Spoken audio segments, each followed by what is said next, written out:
Bueno, buenas noches. Nuevamente estamos en esta clase de Musar. Hoy es 23 de Sivan, 5782, 22 de junio del 2022. Besrat Hashem. Bueno, vamos a iniciar. Luego que haga esto. Hashem. Vamos a mirar, a terminar el capítulo que estamos viendo, que es el capítulo 10, y la última clase quedamos en la dificultad inherente a la limpieza espiritual. Ahora vamos a mirar el rey David como paradigma de limpieza espiritual. Hoy ya es Yom Hamishi, quinto día de la semana, jueves dentro de la cuenta Yehudí, miércoles todavía para los no judíos que cuentan el día hasta las 12 de la noche. Muy bien. Vamos a mirar por qué el rey David es un paradigma de limpieza espiritual. Los sabios afirmaron, y así lo trae el Metzilá Yesarik, que estamos estudiando del sabio Ranjal. Dice, los sabios afirmaron que el rey David se cuidaba y se limpiaba totalmente de todos estos actos, de los que vimos en la clase pasada, de actitudes incorrectas y de poder reconocer a conciencia hasta el mínimo detalle. O sea, tener una teshuvá bastante profunda. Y era por eso que él iba a la guerra con confianza absoluta en Hakadosh Baruj Hu que ganaría. Él solía pedir a Dios. Dice el Tehillim 18:38, dice, perseguiré a mis enemigos y los alcanzaré. Y no regresaré hasta que los haya aniquilado. Así dice el Tehillim 18:38. Cosa que no pidieron otros reyes, que también fueron justos, pero que no pidieron. De esta manera, ya vamos a mirar qué pidieron ellos y quiénes eran estos reyes. Ahí en el Tanaj podemos encontrar la vida de estos reyes. Uno de ellos era Josafat, Asa y Hizkiyahu. Hizkiyahu, dicen nuestros sabios, que por una cosa en detalle no fue el Moshiach. Bueno, eso es otro tema que solo lo dejamos ahí. Ya que no estaban tan limpios de todo pecado. Cuando hablamos de todo pecado, no debemos compararlo a nosotros, por supuesto. Eran personas de una talla espiritual mucho más grande que nosotros, y lo que nosotros pensamos que es pecado, o creemos que es pecado, seguramente para estos sabios tan grandes o tan personajes espirituales muy grandes, seguramente lo que para nosotros no es pecado, para ellos sí lo es. A esta cualidad suya aludió el rey David cuando dijo, concédeme, oh Eterno, conforme a mi rectitud. Qué bueno que podamos decir nosotros eso, decirle a Hakadosh Baruj Hu, concédeme conforme a mi rectitud. Se tiene que tener hombros para poder decir esto. Según la pulcritud de mis manos, compénsame. Ahora,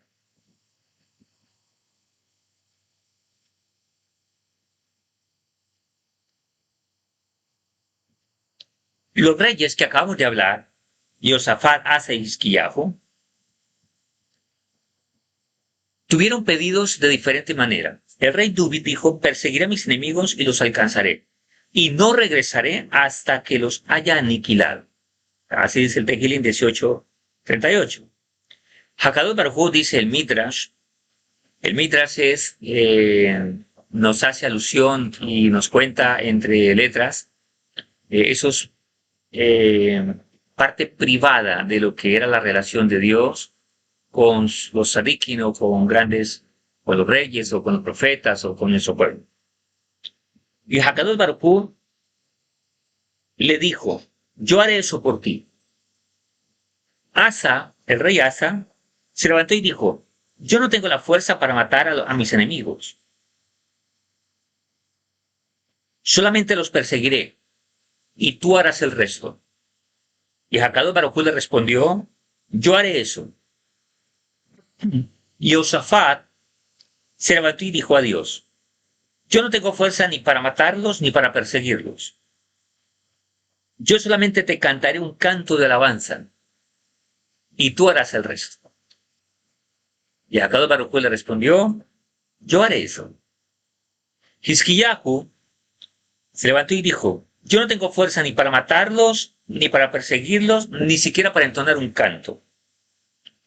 Yo solamente dormiré en mi lecho y tú harás el resto.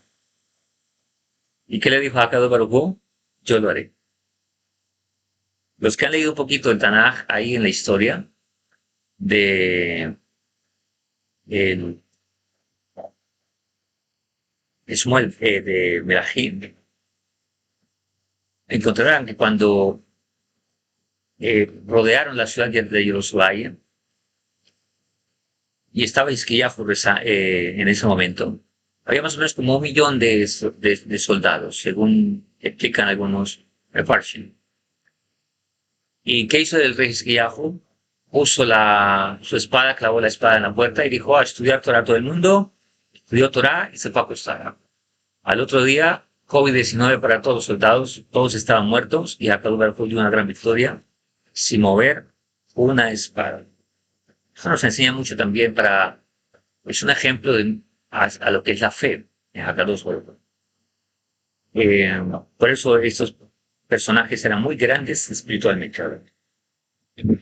Estos reyes vivieron en épocas distintas, comenzando con el rey David y terminando con Hizkiyahu. El Ramjal, Rabbi Moshe Chaim Luzzatto, cita este Mitras para ilustrar la idea de que solo el rey David estaba tan limpio de pecado, incluyendo las pequeñas faltas, como vimos hace 8 días en la clase, que era capaz de confiar en su fuerza espiritual y en sus méritos para derrotar a sus enemigos. Recordemos que en la vida todo tiene que ver con mérito. Recibimos las cosas por algún mérito que viene de atrás.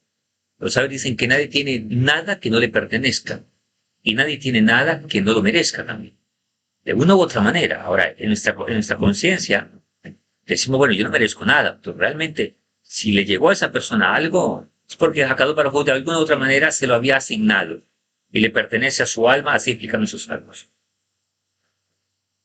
Nuestra conducta es lo que hace que hallemos méritos, o también, Had Shulon, que no se tenga méritos también, en cierta manera, y se reciban cosas no positivas. Mientras que los demás reyes precisaban de la intervención divina abierta, pues de otro modo sus faltas le hubiesen impedido salir airosos de la batalla, y por ello tenían que recurrir a su fe en Dios, según los distintos niveles espirituales en que se encontraba. Por ejemplo, a veces no sabemos cómo Hakadosh Baruj Hu hace su Heshbon. Heshbon significa cuentas. A veces creemos que una persona llega a ciertas instancias o recibe algo porque sencillamente fue una carambola o porque sencillamente no lo merece o porque sencillamente fue una coincidencia. No existen casualidades, existen causalidades. Por lo tanto, cuando una persona de repente, así nos traía el rap en algún momento una explicación, decía, por ejemplo, él vio un hombre en un supermercado que salía de comprar y hay alguien que le cuida los carros. Y este hombre estaba muy necesitado, este muchacho. Y este hombre lo vio así como necesitado y solo recibe monedas.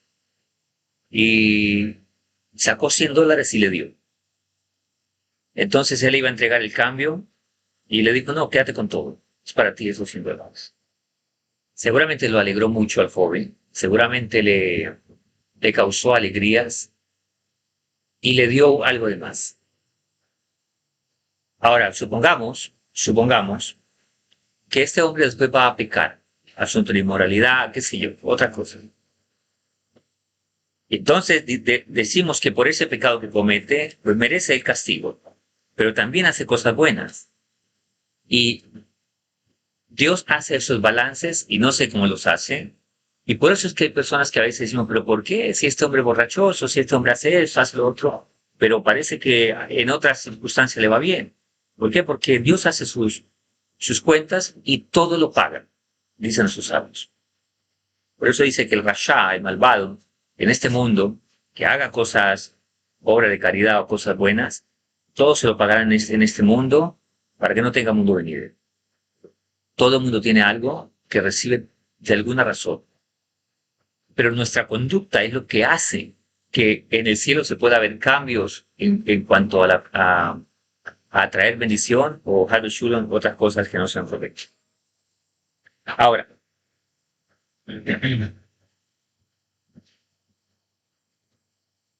y ahí también dijo, el Eterno me compensó conforme a mi rectitud. Esto lo dijo el rey. Según la pulcritud de mis manos frente a sus ojos. Ahora, eso está en el 18:25. Tehillim 18:25. Ahí se refería a la pulcritud y limpieza espiritual de la que hemos hablado. Recuerde que cuando hablamos de limpieza espiritual, estamos hablando de las actitudes, estamos hablando de nuestra forma de reaccionar. La ira, la contienda, la irascibilidad, las conductas altaneras, arrogantes, orgullosas, todas son manchas en la conducta de una persona. Todas las buenas midot, paciencia, amor, benignidad, bondad, comprensión, tiene que ver con esa pulcritud espiritual, tiene que ver con esa limpieza espiritual. Pero el concepto de limpieza espiritual puede sonar muy místico, muy, tal vez la gente habla de limpieza espiritual refiriéndose a otros temas que no tienen nada que ver con lo que estamos hablando. Aquí hablamos de actitudes, de poder mejorarnos y de refinar nuestra conducta.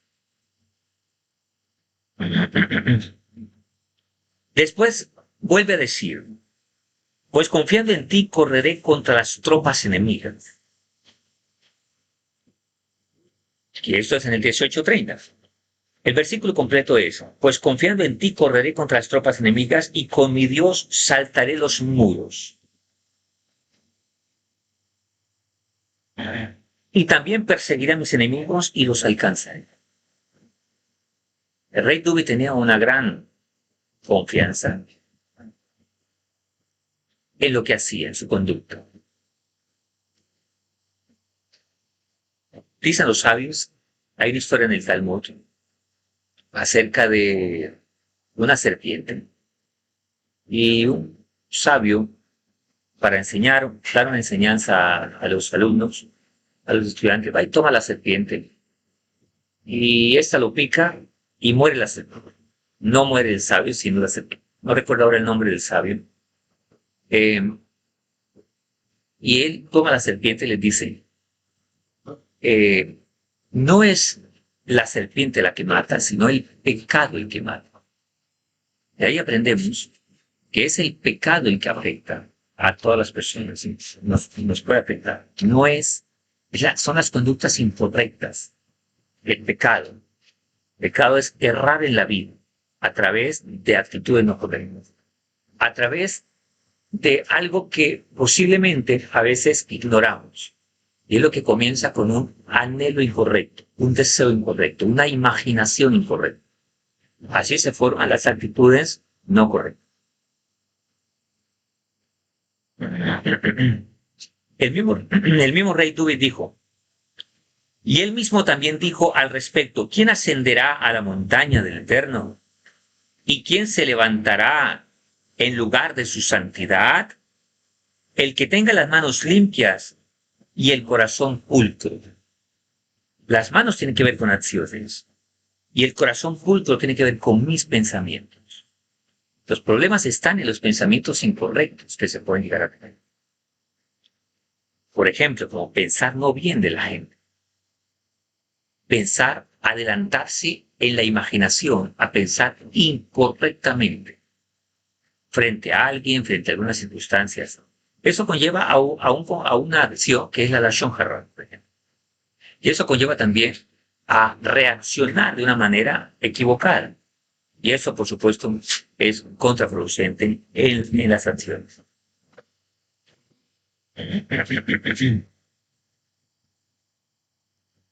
Lo último que leímos está en el Tehillim 24:3-4. Es cierto que es difícil adquirir esta virtud, pues es un trabajo de corrección continua, ya, a diario. No se puede llegar a esta actitud de la noche a la mañana. Pero tengo que tener conciencia de ella y empezar a anhelarlo y trabajar en ella todos los días. Ya que la naturaleza del ser humano es débil, su corazón se deja seducir con facilidad y tiende a permitirse cosas no deseables. Lo que hemos hablado tal vez en otras clases, en otros momentos. El corazón corrupto, cuando el intelecto sirve al deseo del ser humano. Entonces, cuando sirve al deseo, se comienza a justificar. No, bueno, yo no fui. Bueno, sí, cuando ya la persona está confrontada y no hay forma de evadirse, está bien, sí fui, pero, bueno, no todo es mi culpa, ¿eh? No todo es mi culpa. Yo recuerdo hace tiempo con un estudiante que tenía, el profesor tenía la costumbre de quitarse su reloj y ponerlo en la mesa del profesor. Era un reloj costoso y pesado. El profesor empieza a dictar su clase, a anotar en el tablero, ¿verdad? Deja el reloj ahí, cuando se da cuenta al final de la clase no está el reloj. No sabe a quién, miramos las cámaras y un estudiante se ve muy evidente cuando lo toma, está la estudiante de la primera fila, cerca a la mesa, lo toma y se lo mete al bolsillo. Pero ya era la última clase, todos se fueron. Después, al otro día se le llama a la chica, ella nunca dijo, ¿quién tiene el reloj? No dijo nada. Tocó llamarla y mostrarle la cámara, el video. Entonces, sí, yo lo tomé, pero solo quería verlo. Y después se me olvidó y me lo llevé. Ok, devuelve el reloj. El problema es que se me perdió. En el camino se me salió del bolsillo y no sé dónde cayó.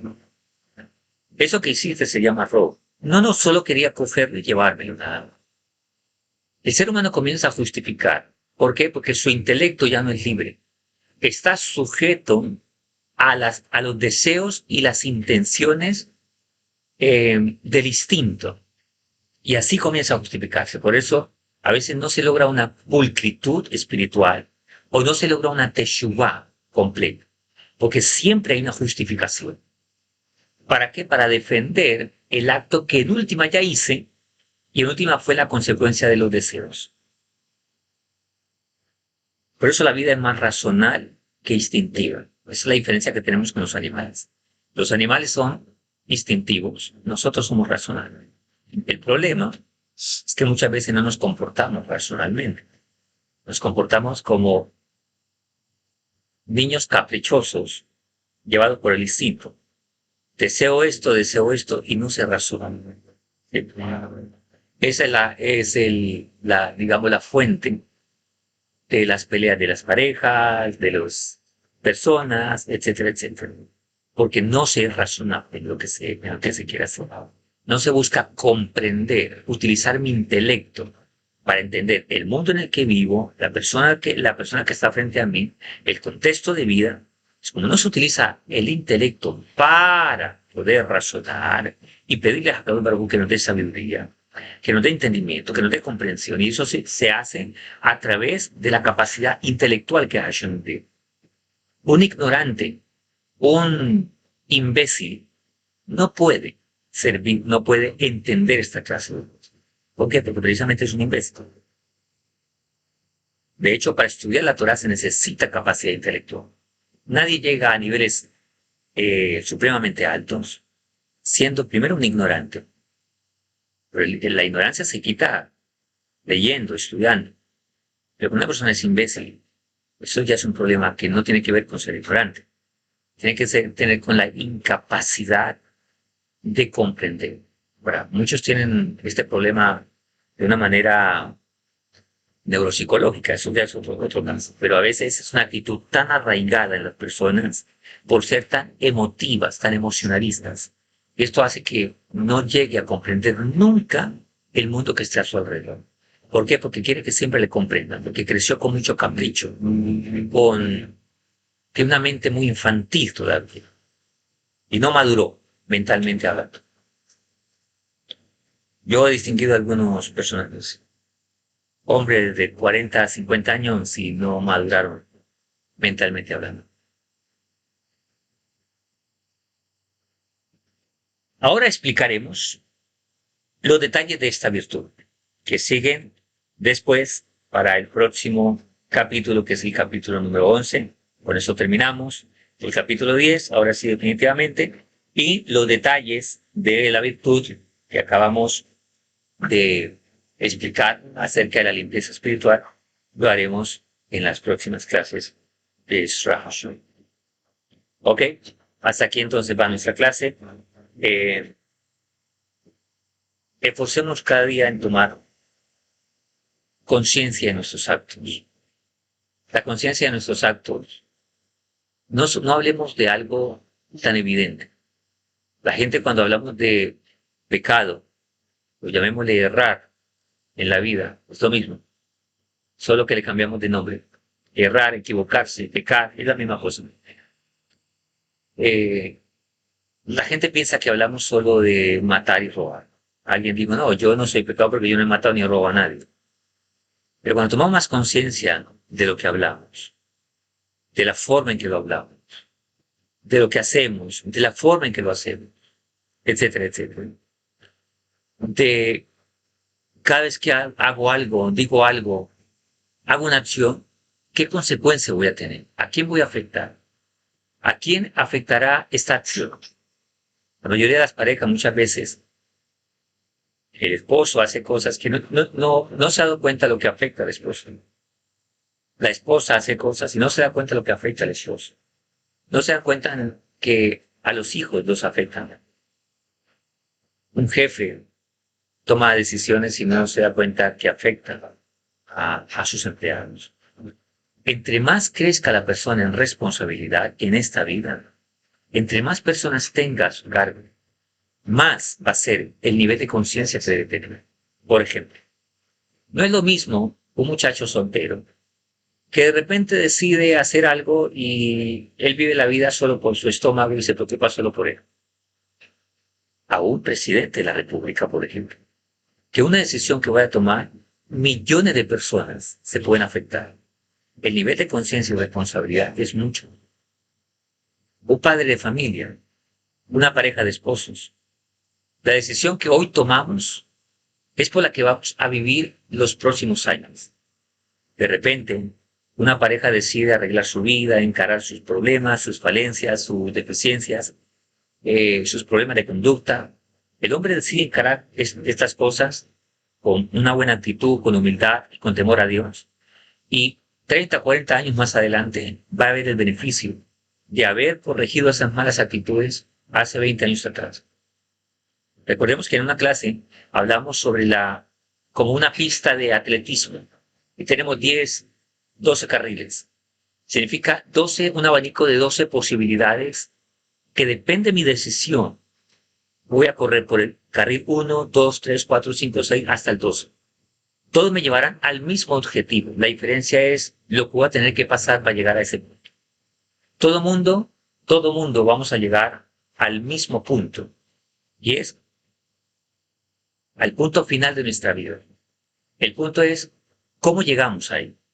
En este carril iba a ser feliz, iba a ser un buen esposo, una buena esposa, va a tener hijos, iba a ser exitoso, va a tener problemas, pero todos se los van a ayudar a madurar. En el otro se va a divorciar, en el otro va a tener varias mujeres, en el otro hijos regados, en el otro pobre, en el otro queda en ruina, en el otro tal vez no, qué sé yo. Depende de la decisión que uno tome. Yo hoy vivo la decisión que tomé años atrás. Todos los días tomamos decisiones, pero hay decisiones fundamentales en la vida. La primera es Dios.